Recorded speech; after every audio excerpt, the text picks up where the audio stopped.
Good morning, good afternoon, good evening, gang. All right, so for this video, we're going to talk about the origins of the Spanish Empire in the New World. But before we get there, I just want to remind you guys of a couple of things. Boom. Number one, your annotated bibliography is due on Thursday by 23:59 p.m. Hopefully you guys have been working on it. I will be available if you need to talk to me about your annotated bibliography. But that also means, scrolling down, not up, that your midterm exam is on the 15th. That is 2 weeks from Thursday. I will be sending you guys out on the 8th, a list of potential terms that might appear on the exam. As I said in a previous video, normally I would send out a study guide, which would have potential questions on it. Third of you will get one, third of you would get two, third of you would get three. But I'm not doing that because this is an open book exam. Which brings us to another point. Scrolling down. Week 10, that is, let's see, 2, 3, 4, 5. Too much Sesame Street as a kid. 5 weeks from today, or 5 weeks from Thursday, there we go, is going to be your primary source assignment by Mary Hassel. The questions are you already have them, what you need to do for them under the primary source assignment. And the book itself is available right here via this link. You click the link, it'll pop up to this screen, and literally to read the book, and anybody can read the book at any time in this class, you just need to click this link right here and sign in. I would not wait until the last second to start doing this. Start doing it early. Even just read it, take some notes along the way, and then write it later. But still, start reading it, start taking some notes. Do not wait until the last second. All right, so we got that stuff out of the way. Stop sharing. All right, so let's get started. Share. All right, so as always, there we go. As always, starts with the key terms and hard words, from which I will be sending you guys the list of potential terms. A couple of them today. So this is kind of a bigger PowerPoint. Don't panic. A lot of pictures, a lot of maps. All right, so what we're going to do today is we're going to look at the origins of Spanish exploration.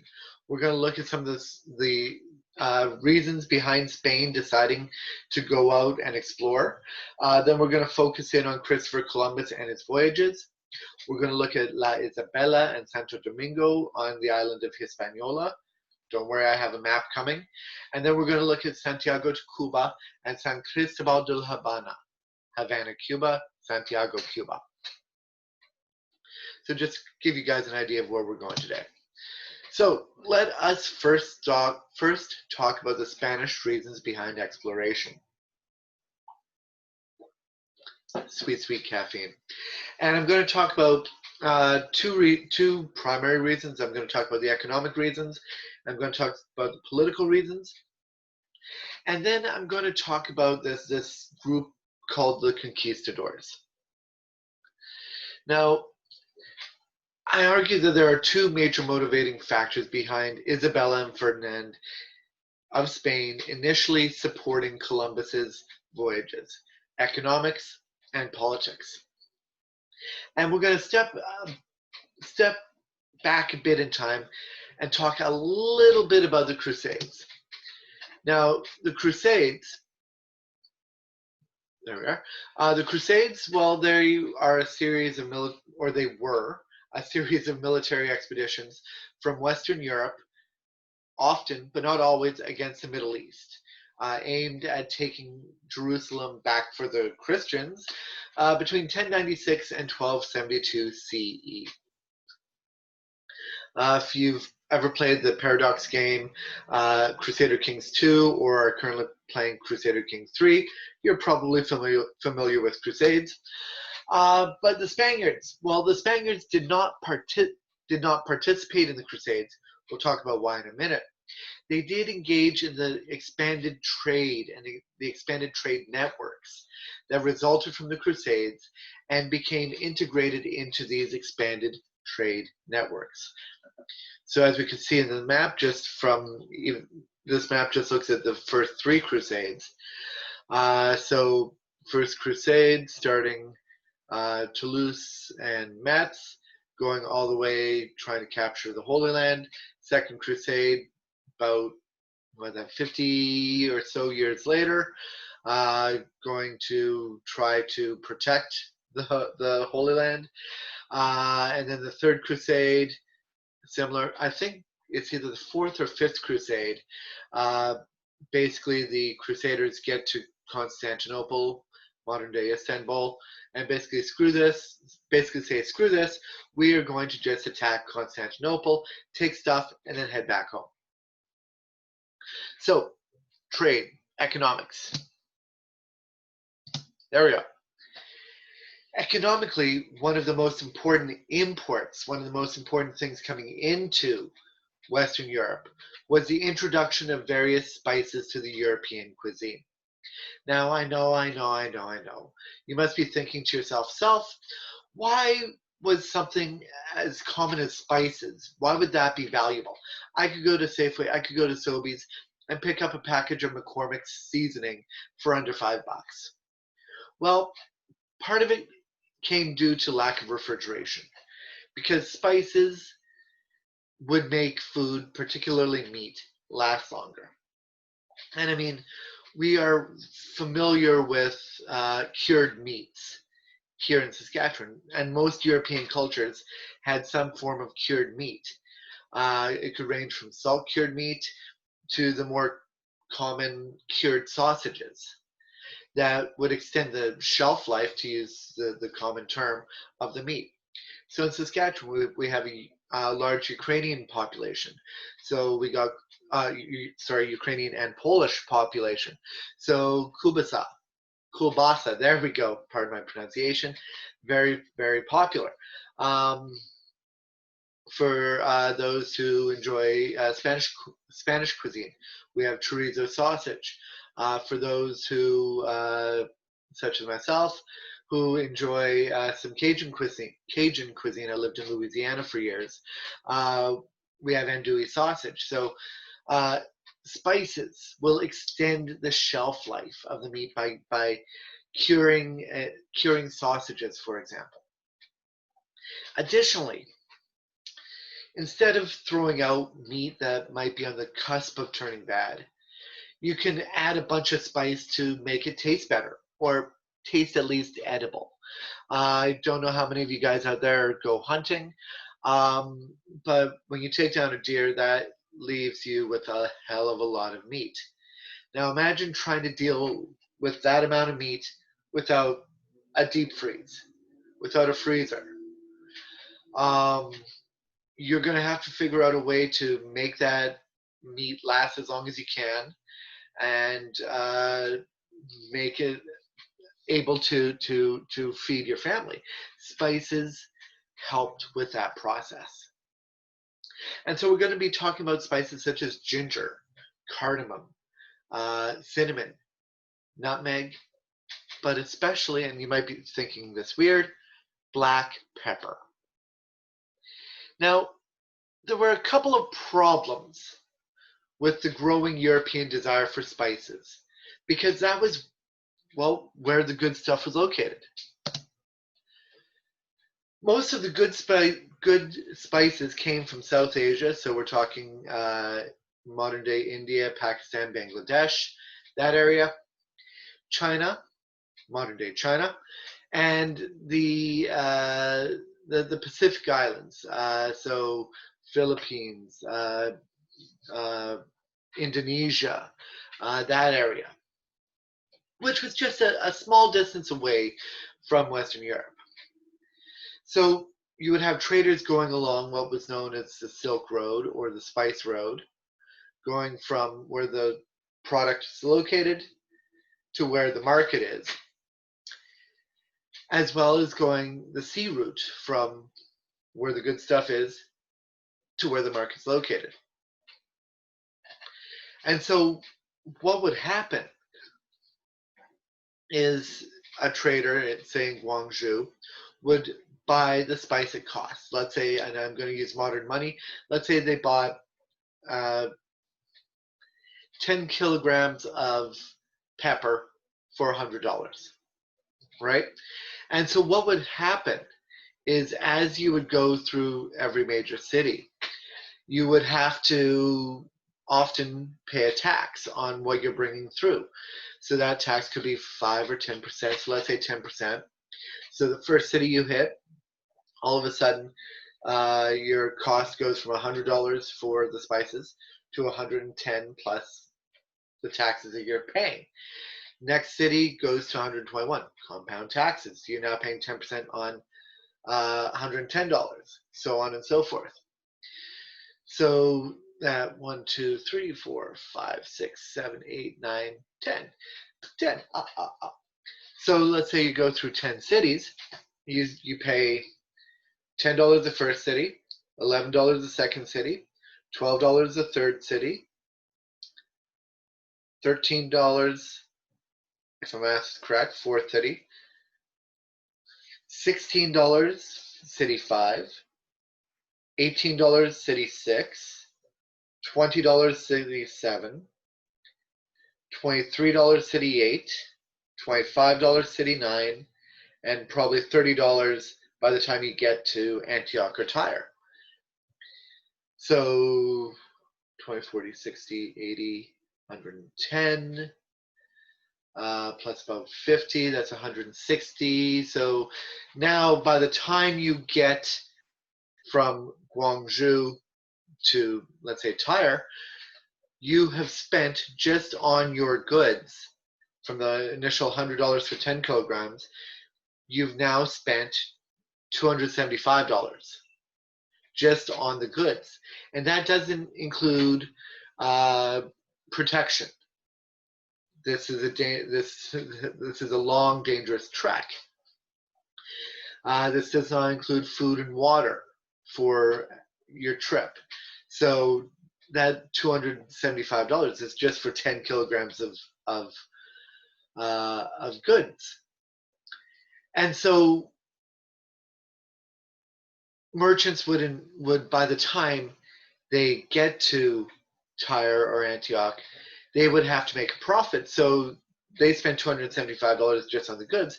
They're probably going to charge 10 kilograms of pepper, probably $500 just to make money. And then you have some issues coming out of the Crusades, because the Silk Road, the Spice Road, runs the length from China to the eastern shore of the Mediterranean, which this area here, the eastern shore of the Mediterranean, happens to be under the control of the Ottoman Empire from 1300 onwards. And the Ottomans were still not completely happy with Western Europe in light of the whole Crusade thing. And so taxes were levied on goods heading towards Western Europe. There were also periodic raids, both by the Ottomans and other groups, against the trade caravans. So that meant that traders would often have to add a little bit more to their sale price to make up for the losses in taxes and any potential losses, which meant that $100 worth of pepper in Guangzhou would often be sold, and again, I'm using modern money, would be often sold for 5 to 8 times the price by the time it got to the Mediterranean Ocean. And so this route, this Spice Road, the Silk Road, we're talking 6,500 kilometers of a trip going from Guangzhou to the Mediterranean. And so after traveling almost 6,500 kilometers, these spice traders need to figure out a way to get their spices to the market in Western Europe. And by the time they arrive, they're not really prepared to sail through the Mediterranean. So they're forced to bring even more middlemen to sell their goods to Western Europe. These traders, by the time they get to the Mediterranean, they're tired, they want to go home, they want to see their wives, they want to see their family, they just want to sell their goods and get back home. This is where we bring the Venetians in from the Republic of Venice. This is where they get into the picture. Because the Republic of Venice will serve as the ultimate middleman in the Eastern Mediterranean, and had a virtual lockdown on the spice trade in Western Europe. So what the Venetians would do is they would buy the spices at the already inflated prices. So let's say the $100 of pepper being sold to the Venetians for $500, and then they would bring it sail throughout the Mediterranean, and then they would add their own fee on top of things. So now because Venice wants to make money, let's say they add $250, again, modern day money, to the price. So now something that cost $100 in Guangzhou, by the time you get to Rome, let's say, that costs $750, $800. So the fact that spices have become staples and necessities in Western Europe, particularly amongst the European elite, this meant that the various European powers were starting to look for a way to circumvent, to get around the Venetians in the Mediterranean, and look for a way to get what they need, the spices, directly from the source. Normally at this point I would make a Dune joke saying the spice must flow. This will make a lot more sense when the new Dune movie comes out this year or next, depending on when you're watching this. So basically the Spaniards engaged in this greater trade network, in really enjoying the spices that they're getting from China, from the Indies, basically going, we want to get the good stuff from the source, which makes sense. So that's one of the economic reasons behind the silk trade, or sorry, behind Spanish exploration. Now let's talk about some political reasons. First and foremost, we have to talk about the elephant in the room, the Reconquista, between 722 and 1492 CE. Because by about 720, the Umayyad Caliphate, the Islamic Empire coming out of Syria, they had expanded from the Arabian Peninsula through northern Africa and up through the Iberian Peninsula. The Iberian Peninsula is just a fancy way of saying Portugal and Spain. And attempted to expand throughout or into Europe before they were stopped at the Battle of Tours in 732 CE. Now, that's not to say there aren't going to be raids going back and forth across the Pyrenees, but pretty much after 732, the Umayyads, the Muslims, focus on consolidating what they have in Spain. However, Christian rebellion against Umayyad rule began almost immediately and focused on northern Spain around the Pyrenees Mountains.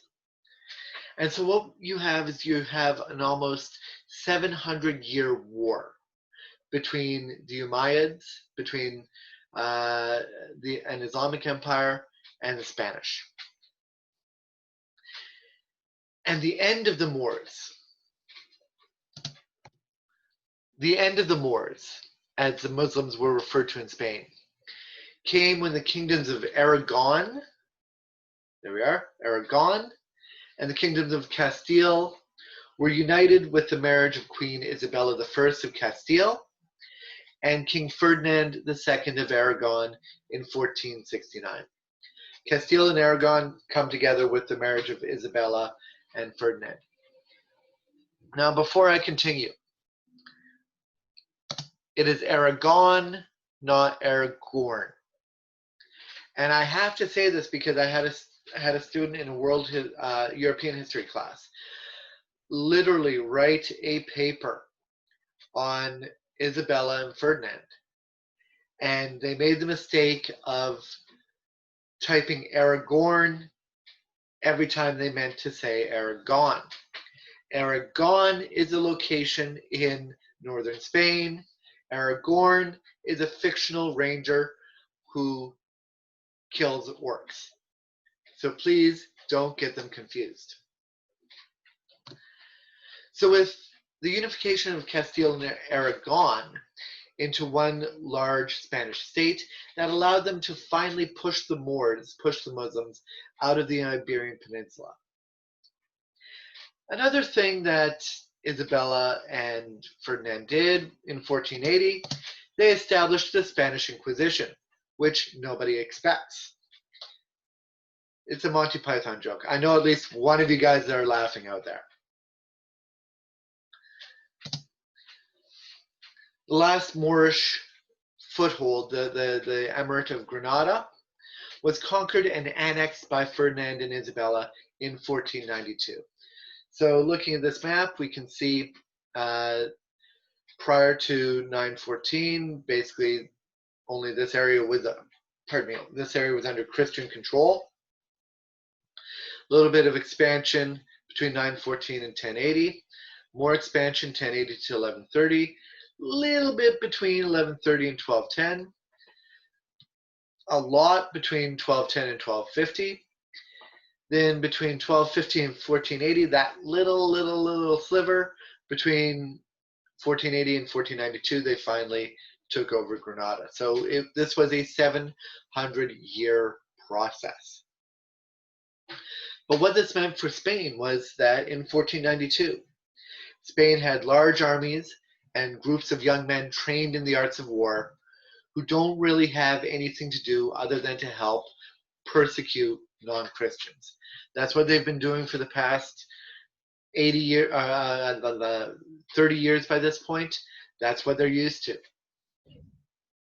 causing a small problem for Ferdinand and Isabella, who kind of want a period of peace.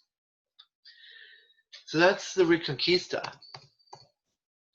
That's one of the political reasons behind the exploration. They finally have a solid political state. They're able to engage in the outer world. They also have this problem of young men trained in war, large armies that have nothing to do except persecute non-Christians. The second big reason, the second big political reason, is the Portuguese situation.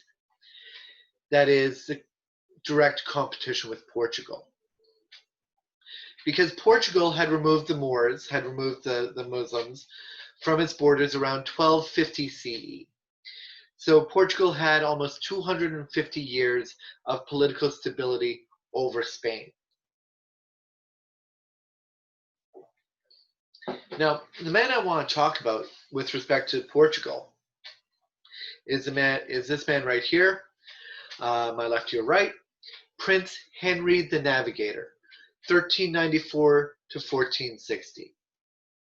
While Henry the Navigator was not King of Portugal, Henry was very important in expanding Portuguese influence, particularly around the West African coast.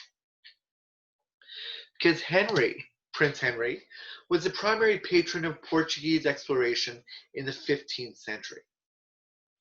Because under Prince Henry, Portuguese explored along the Atlantic coast of the African continent, establishing small forts and trading settlements. By 1444, the Portuguese had started setting up trading posts near the Senegal River. Now, why is that important? Normally at this point, I would ask students in a class, hey, why is that important? And people would struggle to come up with an answer. Don't worry, I'm here to tell you the answer. Geographically, there's this small little thing in the middle of Africa called the Saharan Desert. And the importance of the Portuguese setting up trading posts near the Senegal River in 1444 was that these trading posts were south of the Saharan Desert, which meant that the Portuguese could connect could establish their own trade connections into the well-established trading networks of sub-Saharan Africa. So if we go back to this map, cities like Mombasa, Mogadishu, Aden, Berenike, but particularly these south down here in the south, we have large extended trading networks going from South Asia, going from China, going from the Indies to Africa. We have large trading networks with gold, with spices. And by 1444, when the Portuguese established contact and established a trade fort south of the Saharan Desert, they're able to tap into that trading network. That allowed them to circumvent the middlemen, the Venetians, in the Eastern Mediterranean, as well as the middlemen in the the middlemen in the Middle East.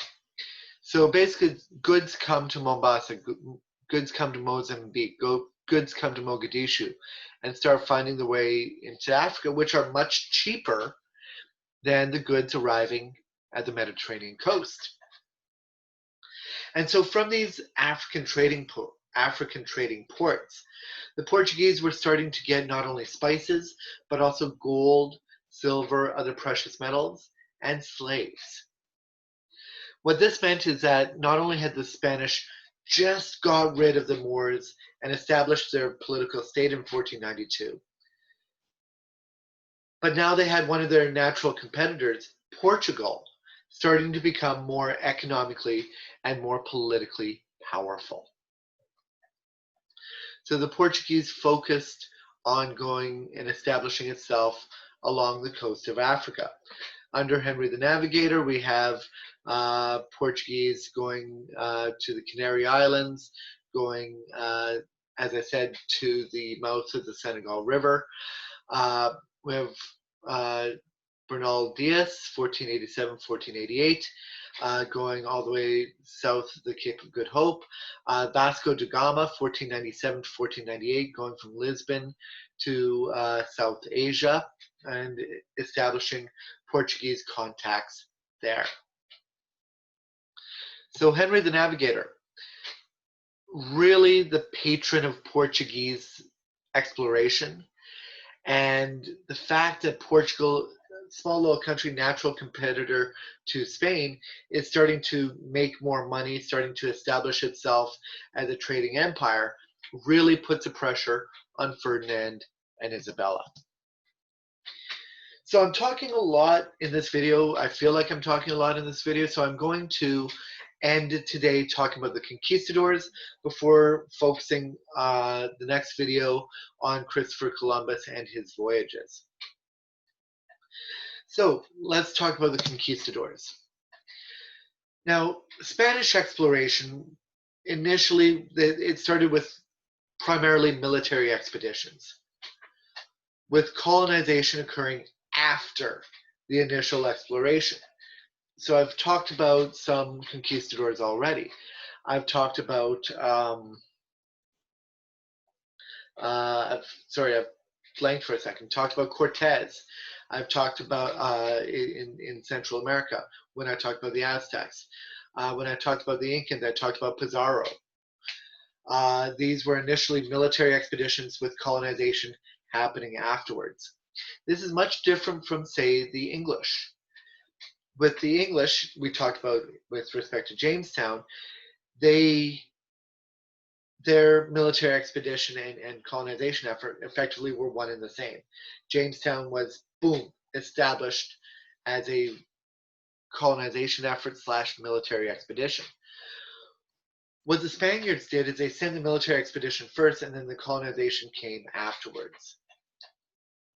Now, these were led by conquistadors. These were men who, these men were those who had military experience in the Reconquista, and the ones that Ferdinand and Isabella were anxious to get out of Spain after the Reconquista. Conquistadors, these men were often young men, often sons, both legitimate and illegitimate, of Spanish nobility, and therefore they were ones that were most economically and most politically able to engage in these voyages of exploration. Most of these voyages would initially be financed by the explorers themselves in exchange for economic benefits from the crown. Often a percentage of the revenue coming from the new lands, as well as political benefits. They were able to gain new titles, they were able to gain new honors for their family, as well as the possibility of upward mobility in the Spanish court. And the growing rumors of easy availability of gold and silver in the New World also motivated these young men into lives of conquistadors. As I said, Spanish exploration and colonization always started with a military expedition, with the colonization fleet following up. And as I said, we've already discussed some of the conquistadors' actions.